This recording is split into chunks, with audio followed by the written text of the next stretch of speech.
Tia Mamãe Bipolar! Ei, gente! O meu nome é Drica. Hoje, nesse vídeo, nós vamos falar sobre bipolaridade e puerpério.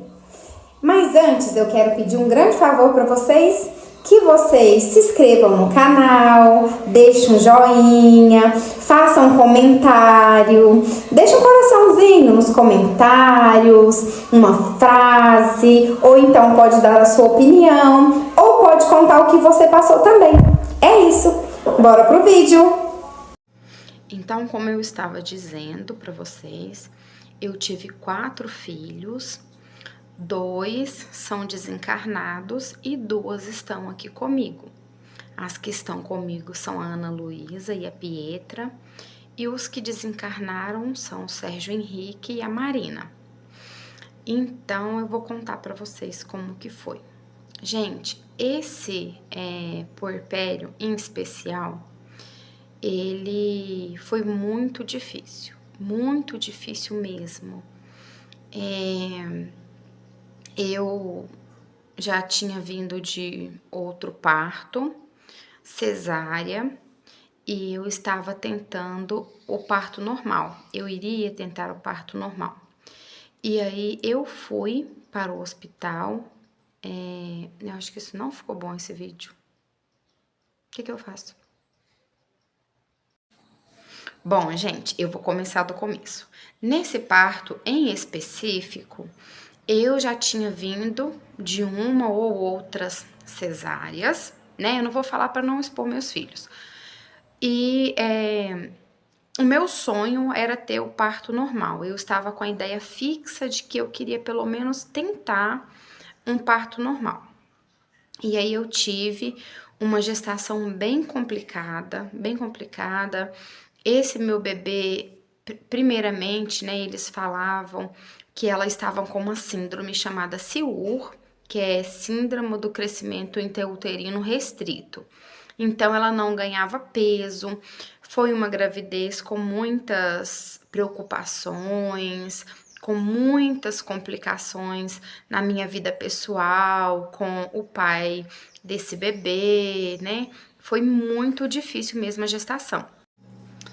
E aí a equipe médica decidiu que nós iríamos induzir com a sonda, né? Colocar o balão para ver se o neném nascia. E aí eu fui para a sala de trabalho de parto normal e fiquei bastante tempo lá. E aí quando eu estava com 7,5 centímetros de dilatação, eu fui para debaixo do chuveiro porque eu estava sentindo muita dor. E aí, lá debaixo do chuveiro, eu percebi uma coisa diferente no meu corpo. Eu acredito, né, que a espiritualidade, ela me deu um alerta, porque eu senti algo estranho. Dentro do meu corpo, começou a ficar muito gelado. Os meus órgãos estavam muito gelados e não quentes. Eu senti esse frio de morte, assim mesmo, sabe? E aí, bom, e também, gente, por eu ser da área da enfermagem na época, eu sabia que tinha algumas possibilidades de ser. E imediatamente, na hora, eu suspeitei que eu estava tendo uma ruptura uterina. A ruptura uterina é quando o útero se rasga. Às vezes o útero se rasga e o bebê parte do bebê sai para fora do útero, atinge os órgãos da mãe e tudo. E aí eu chamei a equipe de enfermagem e eu falei, eu acho que eu estou tendo uma ruptura uterina. E aí a equipe médica veio, eu não conseguia me mover mais, eu fiquei paralisada assim da cintura para baixo, em pé debaixo do chuveiro. A equipe médica me levou, me pegou no colo, me levou para a cama e me avaliou. E aí eles concordaram que eu estava tendo uma ruptura. E aí sim, a equipe médica concordou que eu estava tendo uma ruptura uterina e me encaminharam de imediato para a sala de cirurgia, para o bloco cirúrgico. Porque eu não sei se vocês sabem, a ruptura uterina é um evento raro, porém é um evento gravíssimo e catastrófico. porque raramente sobrevive os dois, a mãe e o bebê, né? Muitas das vezes morrem os dois ou morrem um, ou a mãe ou o bebê morrem nessa ruptura uterina. Então, nós fomos pro bloco cirúrgico e aí a minha cirurgia foi feita muito correndo, muito rápido. Eu tive uma experiência de quase morte quando eu tava ali, assim, parando, né, desistindo ali da vida. Eu conseguia ver. Então, gente, eu tive muita dificuldade porque eu percebia tudo que estava acontecendo ao meu redor. Eu fui pro bloco cirúrgico lúcida. Então, quando eu cheguei lá, começaram toda aquela equipe médica, né, tentar me anestesiar ali rapidamente para fazer a cirurgia, para tirar o bebê ali da minha barriga, porque o meu útero tinha rompido, o bebê tinha extravasado e não sabia se tinha extravasado todo ou não, não dava tempo de fazer um exame, um raio-x, nada, não dava tempo, não sabia o que tinha lá. Não sabia se o bebê tinha saído totalmente do meu útero, não sabia. Porém, eu estava lúcida, né? E eu ouvia tudo o que eles falavam e sentia tudo. A minha anestesia foi, assim, muito difícil de pegar, muito. E aí o meu corpo teve muita dificuldade de pegar a anestesia. Eu lembro claramente, como se fosse hoje, que tinha uma enfermeira na minha frente, eu estava sentada na maca, ela estava na minha frente e ela era baixinha, muito mais baixa que eu. E eu lembro que a cada vez que enfiavam a agulha na minha coluna tentando me anestesiar, eu desmaiava, eu caía assim pra frente em cima dela. Não sei como a espiritualidade que ajudava aquela enfermeira, porque uma baita de uma mulher e ela era bem baixinha. E aí, quando a anestesia pegou e tudo, eu comecei a ser operada. Mas eu lembro que eu comecei a apagar e voltar, apagar e voltar. E aí, eu lembro da equipe médica falando, nós vamos perder ela, nós vamos perder o bebê, anda rápido, corta aqui, suga o sangue. Então, eu escutava tudo isso e eu ia sumindo mesmo, com a sensação de morte, como se eu estivesse morrendo. E eu olhava para os lados assim e eu via um monte de pano sujo de sangue assim do meu lado, muito sangue, né? E aí a equipe falando, a gente não conseguiu, tem que tirar o bebê, tira o bebê. E aí, tirou o bebê. Quando tirou o bebê não chorava. O bebê não chorava, não dava sinais de vida. E eu lembro de o médico sair, a hora que eu olhei, eu vi o médico saindo, segurando um bebê e colocando ele numa mesa que tinha bem em frente à minha cabeça, mas lá do outro lado da sala. Quando eu virava, assim, dava pra ver o bebê. E a equipe gritando, não, vamos fechar ela, vamos fechar ela. E aí, quando começaram a me fechar, eles perceberam que tinha um sangramento, assim, muito maior do que eles conseguiam imaginar. E eu lembro do médico falar isso e a equipe pedir bolsas de sangue para eu ser transfundida. E aí foi o que aconteceu. E eu lembro de uma médica, né, falar que eles precisavam retirar o útero, os ovários, porque não tinha mais o que fazer. Tinha rasgado muito o meu útero e tinha comprometido, né, essas partes. Então, eu precisei fazer uma esterectomia radical, que é retirar tudo, o útero, o colo, a trompa, tirei tudo. E aí, eu lembro que eu já estava muito fraca, e eu já não era mais consciente, mas eu percebia. Eu não estava lúcida mais. Eu não sei se eu desmaiei, eu não sei se eu parei, porque eu não sei de absolutamente tudo, porque a pessoa que estava comigo lá na sala era uma Palermo, não sabe de coisa alguma, nem me falar coisa alguma. Mas eu lembro de fora do meu corpo consciente. A minha energia ou a alma, o que vocês acreditar, conseguia capturar tudo que estava na sala. E eu vi de fora da sala, de fora de mim, toda a sala. O meu corpo, toda a equipe médica, o meu corpo lá parado. E eu senti que eu não estava mais lá.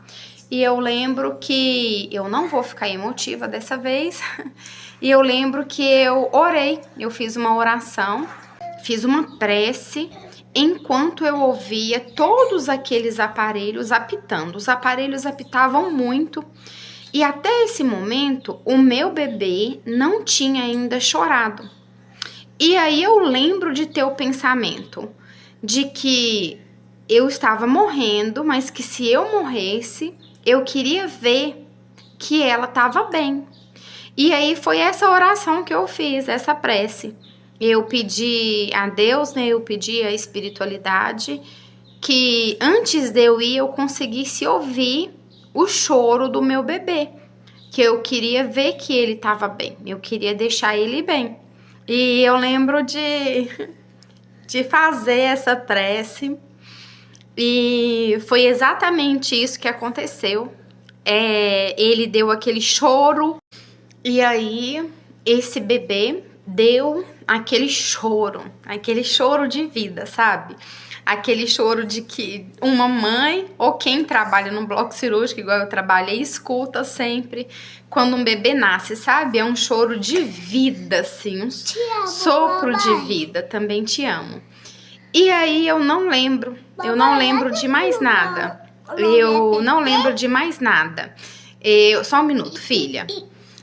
Eu só lembro de acordar 2 dias depois, ou no dia seguinte, à tarde. Eu lembro de acordar um tempo assim depois. Não foi um tempo grande, não. No CTI. Mas a equipe médica veio conversar comigo e disse que eu só estava ali por garantia, porque apesar de todo o fim de tudo que aconteceu, eu reagi muito bem. Bom, gente, vocês vão entender por que que eu tô contando a minha história, por que que eu acho que ela é válida, para chegar nesse assunto da mulher do ponto de ônibus, porque é uma história que eu vivi, eu passei na pele. Então, eu posso contar para vocês. E aí, a equipe médica chegou para conversar comigo, me explicou, né, que eu havia perdido o útero e tudo, que o bebê estava bem, que o bebê estava só com dificuldade, né, para mamar e estava com muita dificuldade para manter a temperatura corporal. Esse bebê tinha muito essa dificuldade. E aí, toda hora a equipe médica tinha que trazer esse bebê pelado, colocar no meu peito ou no peito do acompanhante e aquecer o bebê. E aí, eu percebi lá no hospital, ainda no hospital, a primeira vez que eles me entregaram esse bebê, eles trouxeram para mim, eu não consegui sentir nada. Eu não sentia nada por esse bebê. Pelo contrário, quando o bebê tentava sugar meu peito, eu me sentia invadida. Eu achava assim que era um bebê estranho, vamos supor, de uma outra pessoa, colocando a boca no meu peito para mamar. Eu não sentia ligação, conexão nenhuma com esse neném. Eu não tinha raiva desse bebê, mas eu não sentia absolutamente nada. Não parecia ser um bebê meu. Mas eu guardei pra mim, né? Porque mãe tem que ser perfeita, não pode sentir isso. Então, eu percebi essa desconexão com o bebê desde quando o trouxeram pra mim. Mas eu não comentei com ninguém por medo do julgamento. Porque mãe precisa ser perfeita, né? A sociedade dita uma mãe que não tem problemas mentais, que não tem problemas emocionais, A sociedade não aceita bem uma mãe que tem depressão pós-parto, que tem psicose puerperal. Ela não aceita uma mãe que não sente amor pelo filho no primeiro momento. Então, a gente escuta todas as mães do mundo falar: não, eu amei o meu filho assim que eu peguei o teste de gravidez. Entendeu? E aí, muitas mães têm medo de dizer que não foi assim com elas. Eu mesmo lutei muito para fazer esses vídeos aqui, tive que amadurecer muito tempo, anos, para poder falar abertamente disso. E aí chegou a hora da gente ir para casa, né? E aí entregaram o bebê e tudo e nós fomos para casa. Só que eu fui ganhar neném numa capital, porque não tinha recursos para nós na cidade onde nós morávamos, que era do interior. E aí a ambulância foi nos levar. Agora, gente, vocês imaginam o sofrimento, a dor que não foi de eu ir de ambulância, uma ambulância velha do governo, lá da capital para minha terrinha, com umas horas aí de viagem, deitada numa maca de tábua. Não tinha um colchão, era uma tábua lá de maca.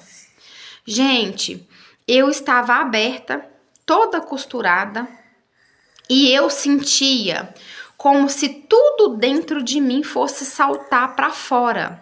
Eu sentia e eu sofri muito nessa viagem, muito, gente. Eu chorei o tempo todo nessa viagem. Eu pedia, pelo amor de Deus, para o motorista parar. Eu pedia para o meu acompanhante bater na janelinha e pedir para parar. Mas ele falava que não podia, que não tinha jeito. Não tinham amarrado nenhuma faixa, nenhuma cinta para conter ali, né?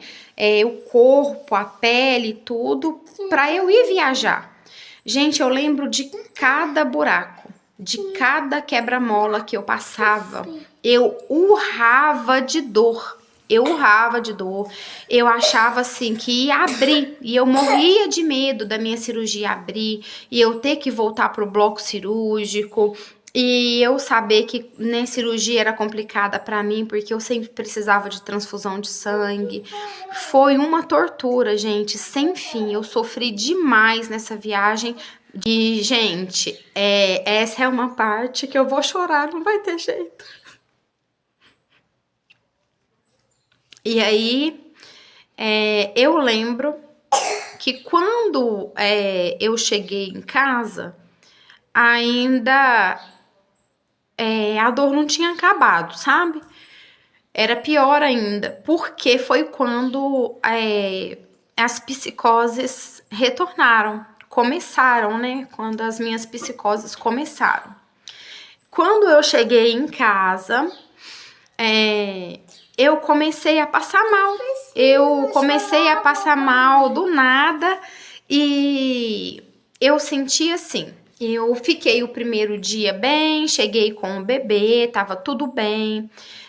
Deitei, fui alimentada, tava tudo certo. Porém, de madrugada, foi quando eu tive a minha primeira psicose. Eu lembro de começar a rever tudo que tinha acontecido comigo na sala de cirurgia, no bloco. E eu vivia aquilo vividamente, como se tivesse acontecendo naquela hora. E aí, o que acontecia? Eu sentia isso e eu sentia muita dor no peito, gente, muita dor mesmo. Eu não lembro o que aconteceu no bloco cirúrgico. Quando eu voltei para casa, aqui em mim tava todo roxo, o meu peito. Eu não sei se eles me manobraram e tudo, mas eu sentia muita dor para respirar, muita dor. E eu lembro de ver nas minhas visões tudo o que tinha acontecido e eu acordei. E aí era só eu fechar os olhos que eu revivia tudo o que tinha acontecido no bloco cirúrgico. E eu não conseguia abrir meus olhos. Eu sentia essa dor no peito muito grande. E um gosto de sangue começava a surgir na minha boca, muito forte, muito forte. E aí eu via aquele tanto de sangue saindo da minha boca, assim, e a minha boca abrindo, assim, de estilo filme de terror mesmo, a minha boca abrindo e o sangue me inundando a minha cama, uma coisa assim desesperadora. Só que eu não sabia que aquilo não era verdade, sabe? Eu não sabia que eu... E o mais difícil de lidar com o puerpério e com isso é que ninguém percebe. Ninguém, nenhum especialista, você... Bom, e aí... Eu tive que respirar um tiquinho. E aí eles chamavam o SAMU vinham na minha casa. Quando eles chegavam, a minha pressão estava altíssima, altíssima minha pressão, meus batimentos. Eles me medicavam e tudo. Eu não lembro se passava medicação depois ou se me encaminhava. Eles faziam a parte deles e iam embora, entende? E isso acontecia de novo. Eu lembro uma vez que eu era de tarde e eu comecei a ouvir e ver coisas. Falando que eu ia morrer, né?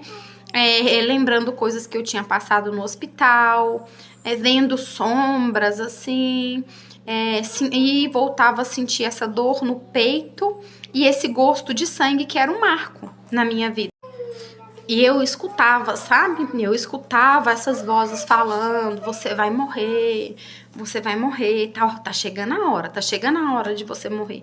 E conforme eu ia escutando isso, meu coração ia acelerando, eu ia ficando desesperada mesmo, e eu acreditava mesmo que eu tava morrendo. Porque toda vez eu me sentia afogada no meu próprio sangue.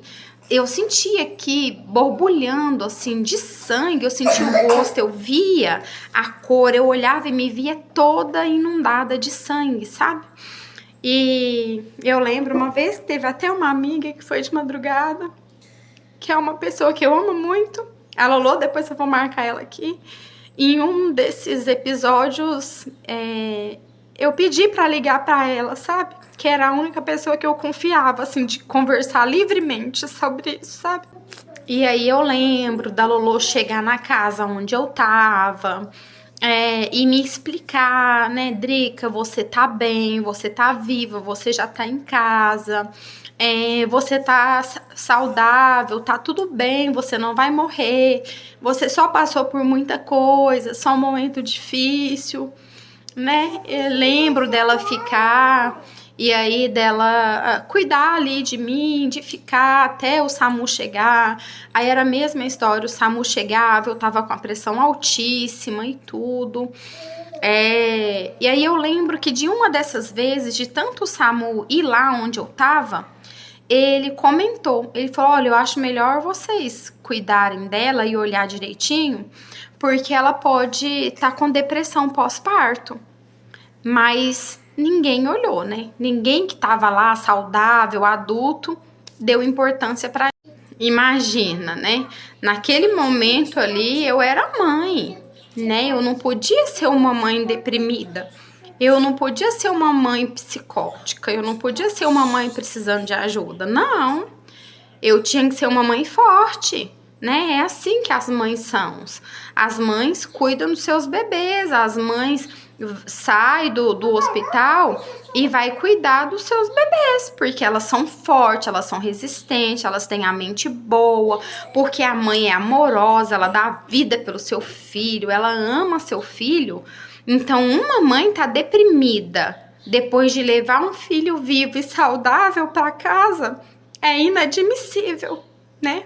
É inadmissível uma mãe que sobreviveu à morte, uma mãe que é um milagre ambulante porque passou por uma ruptura uterina que é raríssimo, o bebê sobreviveu e essa mãe ter esse sintoma, né? Pra que dar voz, pra que ser tão dramática, pra que tanto drama, né? Se eu levei um bebê vivo, sem nenhuma sequela pra casa, com saúde, se eu também tava viva, né? Eu sempre escutava. Eu lembro que uma vez a gente foi num posto de saúde pra eu consultar, eu não lembro por quê. e eu tava com o bebê no colo. E a médica me atendeu meio seca, assim, e tudo. E que quando a gente falou, tá fazendo acompanhamento por causa da ruptura uterina. Quando a gente contou pra ela que eu tinha tido uma ruptura uterina, aí ela já veio correndo, pegou uma cadeira, já colocou, não senta, tem pouco tempo, que você todo preocupada, né? E falando, nossa, você é um milagre, vocês são um milagre pra ter tido uma ruptura uterina. E é como se quem é um milagre não pudesse sofrer, sabe? É como se a gente é mãe, que tá viva e fisicamente bem, a gente não pode sofrer porque a gente foi um milagre, entende? A gente não pode sofrer, ter nenhuma doença mental, emocional, ter síndrome do pânico, porque a gente sobreviveu a uma situação difícil, entende? É como se o fato da gente ser um milagre tirasse da gente todo o direito de expressar aquilo que a gente sente, aquilo que a gente realmente está sentindo, sabe? E aí, em uma dessas vezes, eu comecei a escutar de novo as vozes, né, falando que eu iria morrer e tudo. E comecei a entrar em pânico de novo. E eu tinha certeza que tinha algo errado dentro de mim, que os médicos tinham esquecido alguma coisa dentro de mim. Eu tinha certeza que tinha dado algo errado na cirurgia. Aí eu comecei a gritar pros 4 cantos que era isso e tudo, que era para chamar o SAMU. E o SAMU veio e me levou para internar. Aí foi a primeira vez que me internou, depois desse tanto de episódios aí que eu passei. E aí, quando eu internei e eu conversei com a médica, eu lembro que eu falei com ela como que eu tava me sentindo. Mas hora nenhuma ela falou que pudesse ser uma crise psicótica, nada. Sabe o que ela falou pra mim? Ela falou pra mim que se eu não melhorasse até o dia seguinte, iria me mandar de volta para a capital para eles olharem se fosse preciso refazer a cirurgia. E aí, né, eu sempre fui assim de fazer muitas preces, de orar muito, muito, muito ao Senhor.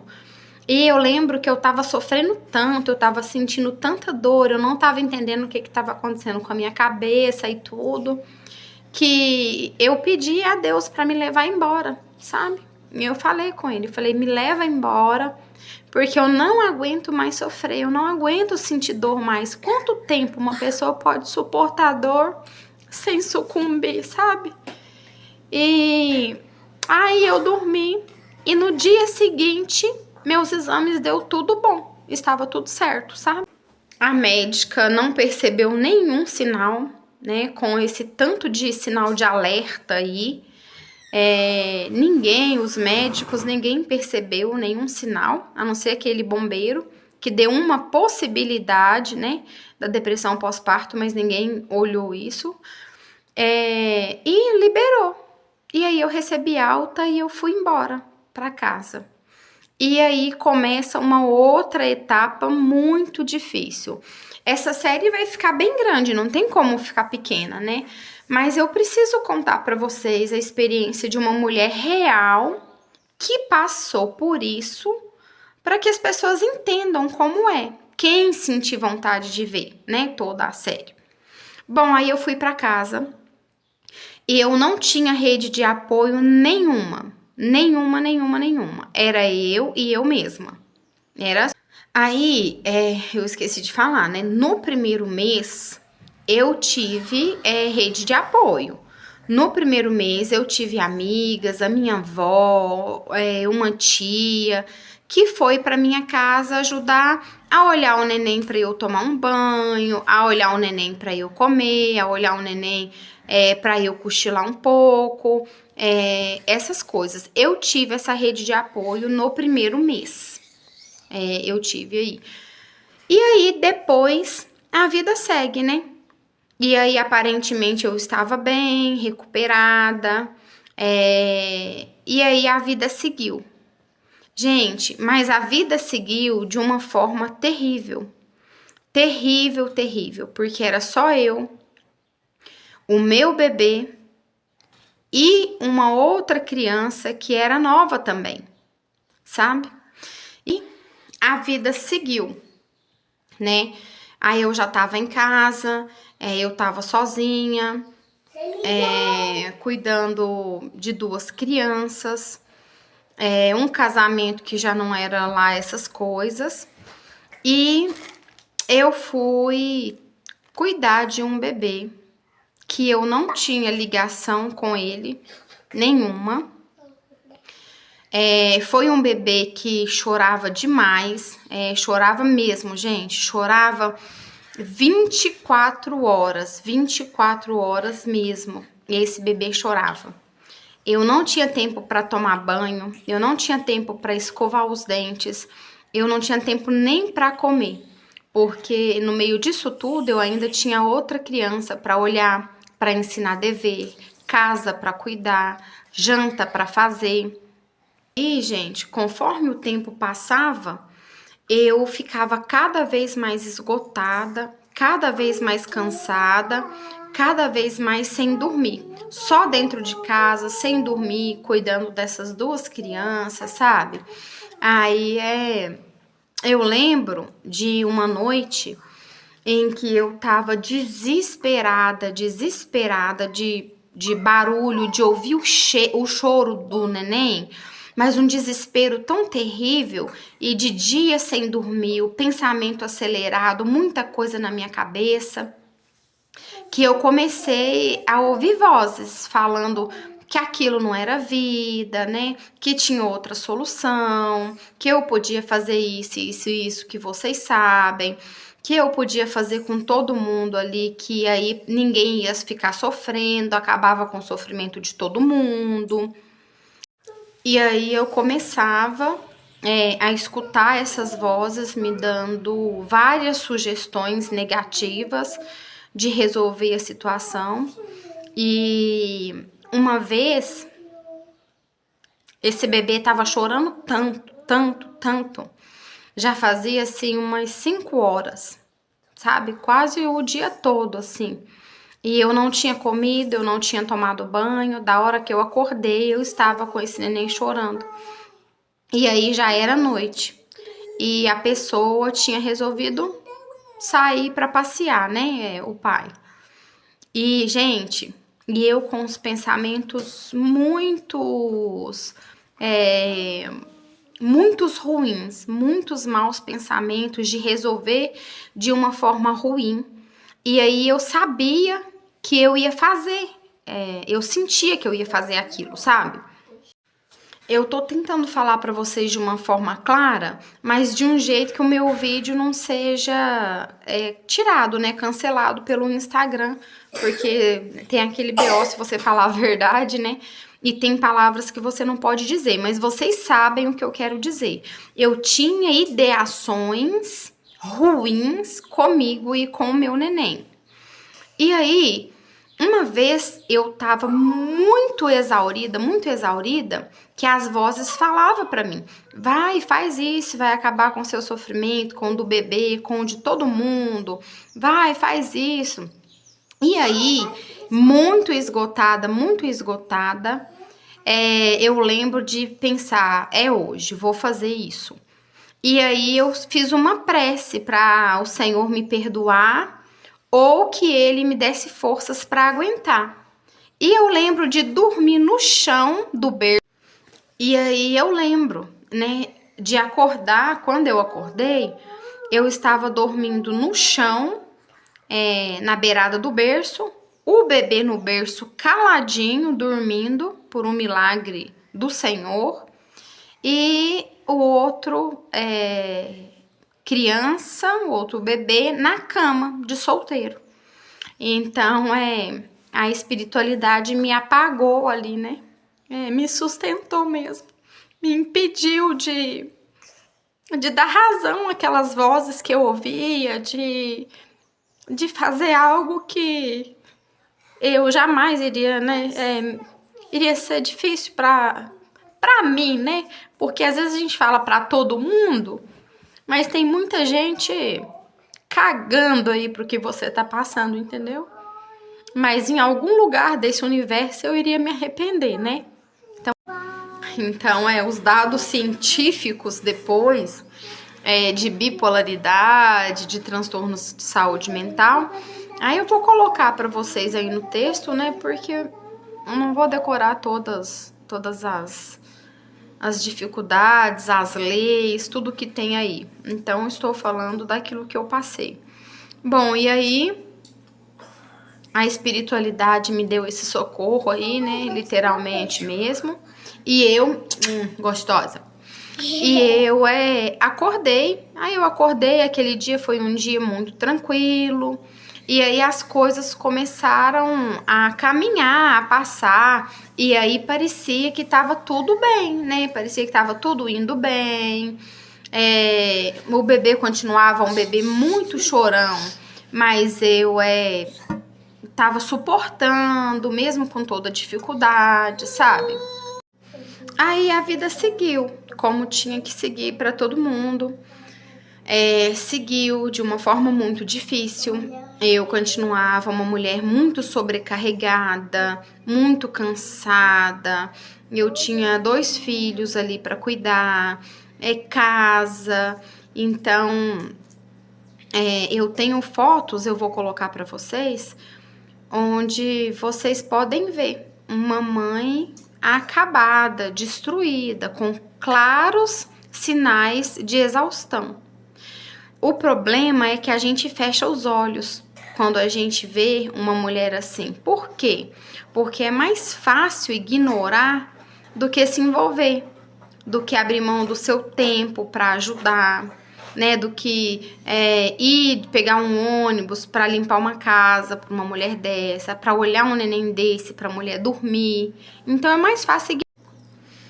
Bom, então é isso. É isso que eu tenho para contar, como que foi para vocês verem o quanto é difícil a maternidade, o quanto que mulheres com transtornos mentais podem ter muita dificuldade, sofrimento, muita dor e que elas podem ter surtos gravíssimos, elas podem precisar de ajuda real, elas podem fazer coisas terríveis devido às doenças que têm. Então tem que ser olhado com amor, com cuidado, com atenção, e essa mulher tem que ser socorrida. Então, o que tem a ver, né? A mulher que eu coloquei aí na foto, de 5 horas da manhã, lá com o bebezinho, esperando o ônibus para deixar o neném na babá. Bom, aí, o tanto de sobrecarga que essa mulher tem. Essa mulher, muitas vezes, como eu fui, ela é abandonada quando o bebê ainda é pequeno. E aí, você tem que ignorar suas crises, a sua doença, o seu sofrimento e ir trabalhar e deixar o bebê com o babá. Aí você tem que andar de madrugada com o bebê no colo, o outro te dando a mão. Você tem que trabalhar fora, depois sair do trabalho, pegar essas crianças, chegar em casa, fazer janta, dar banho, dar atenção, colocar para dormir. Então, é uma sobrecarga enorme para qualquer mulher, para qualquer mãe. Mas para uma mulher com transtornos mentais, é muito pior, gente. É muito mais grave. Isso não tem o que dizer, entende? Todas as mães sofrem com a maternidade. Toda mãe sofre na maternidade. Quando eu falo maternidade, não é amar ou não amar o filho, não. É nos cuidados do dia a dia. De alguma forma, é dificultoso de alguma forma para a mãe, né? Mas para a mãe com transtorno mental, é muito mais complicado essa sobrecarga, né? Eu, muitas vezes, quando eu tava, né, e voltei a trabalhar, que eu já era enfermeira, voltei a trabalhar nos hospitais. E aí, o que acontecia? Quando eu tava no hospital e ia operar algum paciente, eu escutava os barulhos dos aparelhos. E aí, eu voltava automaticamente lá para aquele lugar onde eu tinha passado tudo que eu passava. E aí eu começava a passar mal dentro da sala de operação, sendo enfermeira. Então, a enfermagem não deu para mim. Não era uma coisa que eu podia seguir mais. E aí eu tive que mudar. Aí estava eu lá, uma mãe com 2 crianças, sem um carro, sem uma carreira, com uma pensão miserável. O que eu ia fazer para cuidar dessas crianças? E outra, sem tratamento, porque eu não tinha dinheiro para fazer meu tratamento. Eu não tinha. E aí, sabe o que eu fazia? Eu comecei a fazer doces e vender de porta em porta. Eu fazia bolo no pote, bombom, brigadeiro, palha italiana, tudo de confeitaria, e ia vender na rua. E sabe como que era? Eu tinha que andar uns 10 quarteirões com um bebê no carrinho, o outro aqui do lado no colo, entendeu? Uma maleta grandona de colocar doce do lado para deixar essas crianças com a babá. O que eu quero dizer para vocês é que a gente tem que olhar com muito cuidado as pessoas da saúde, né? A rede pública, o SUS. A gente tem que olhar com muito cuidado e carinho com essas puérperas, com essas mulheres que engravidaram e acabaram de ganhar seus bebês. Mas não é só quando acabam de ganhar o bebê, porque a vida continua e o bebê continua por muito tempo dependendo dessa mãe. E aí, sabe o que acontece com essa mãe? Essa mãe precisa pegar o bebê ou os bebês, andar quilômetros, andar quarteirões a pé para deixar esse bebê na babá, para a babá cuidar, para ela conseguir trabalhar, porque os R$300 de pensão que o pai manda não dá para cuidar do neném, né? Eu tinha que deixar essas crianças com a babá, né? Sair, vender doce num sol de rachar mamona, porque de manhã eu tinha que ficar com elas, porque era muito caro pagar um período integral a babá e eu vendendo doce na rua não ia dar. Então, eu fiquei só meio período, escolhi o período da tarde, que era onde mais tinha clientes, pessoas querendo comer doce.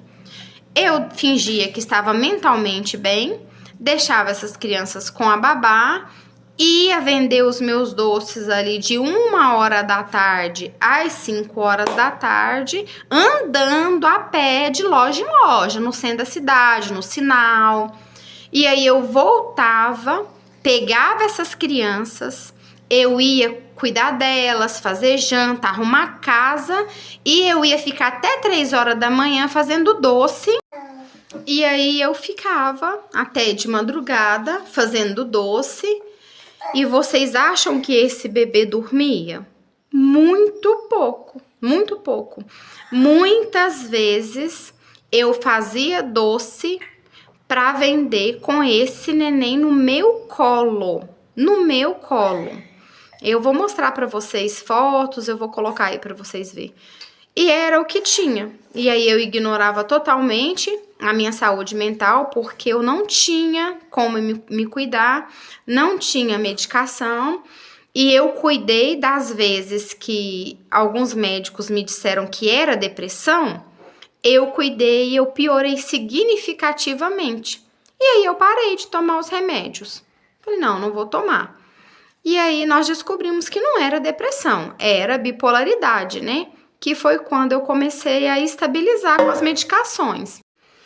Bom, gente, então vamos parar por aqui, porque a minha história dá um livro.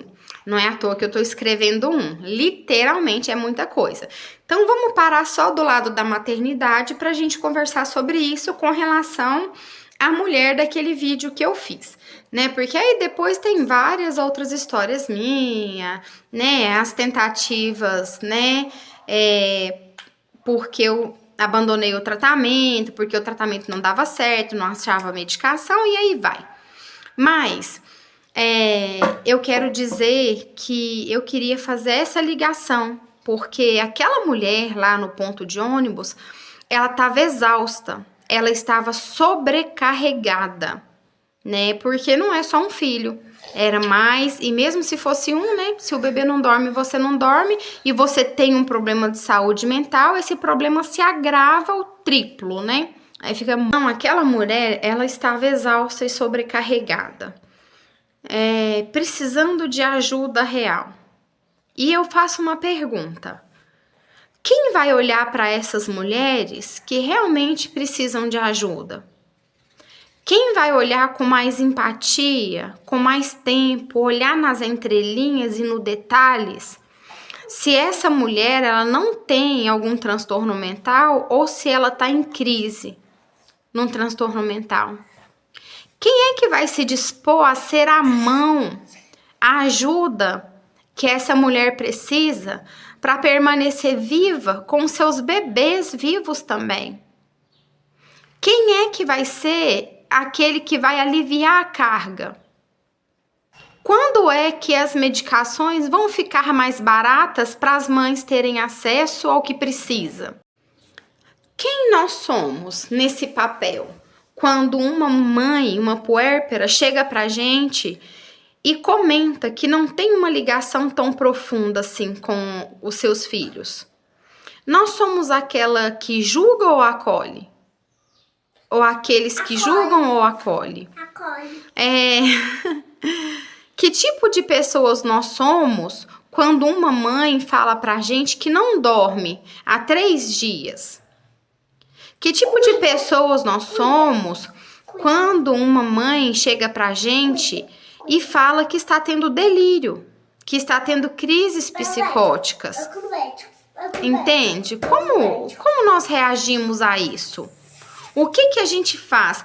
Como a sociedade pode olhar de uma forma melhor e mais efetiva para essas mulheres com transtornos mentais? O que esconde uma mãe que antes era vaidosa e agora não é mais? O que esconde uma mãe que gostava de se reunir, conversar e hoje não gosta mais? O que esconde uma mãe que chora muito? O que esconde uma mãe que falava tranquilamente e de repente começa a falar acelerado, a falar com pressa, com vontade de desabafar? O que tem por trás de uma mãe que chega num evento de família e tá com uma olheira parecendo o urso panda? Vocês já pararam para pensar? Já pararam para pensar o que esconde uma mãe que tem que andar a pé, cuidar do filho sozinha e da sua saúde mental e fazer que tá tudo bem? Quantas mães e quantos bebês poderiam ser salvos se nós, como sociedade, olhasse mais para essas mães com amor e carinho? Se a gente olhasse para essas mães com transtornos mentais como alguém que precisa de mais apoio e cuidado na fase do puerpério. Quantas mães, quantos bebês poderiam ser salvos se tivesse mais profissionais de saúde capacitados para entender que aquela mãe está em surto psicótico, está tendo uma crise, né? Quantas vidas poderiam ser poupados se nós falássemos mais de maternidade e saúde mental, de puerpério e saúde mental? Eu não estou aqui falando só das bipolares, não. Tem muitas mães com vários outros transtornos aí precisando de ajuda e várias mães que não têm nenhum transtorno, mas que também estão precisando de ajuda. Tem mães que podem desenvolver alguns transtornos pós-parto, após ganharem esses bebês. E todas essas merecem cuidado. Todas essas merecem ser vistas, serem ouvidas, acolhidas, sem julgamento, sem crítica. A maternidade não pode ser endeusada como essa coisa intocável que a sociedade colocou na nossa cabeça. Que mãe não erra, mãe não falha, mãe tem vínculo desde o primeiro embrião que chega. Não, gente, não é assim que acontece com muitas. Então, essa é a reflexão que eu quero deixar para vocês. Ficou bem grande, né? Porque é uma longa história. Mas é o que é. Gente, vamos viver uma maternidade real, por gentileza? Vamos ter liberdade de falar de verdade o que a gente sente sem hipocrisia? Você não precisa odiar o seu filho. Mas se você não sente essa ligação desde o primeiro momento, tá tudo bem também. Em algum momento ela vai vir, ela vai aparecer. Entende? O maior problema é a gente fingir, a gente vê muito aqui no Instagram, fingir uma maternidade que não é real, pelo menos para a maioria das mulheres. Gente, não é fácil a maternidade para a maioria das mulheres. Isso é fato. Aceita que dói menos.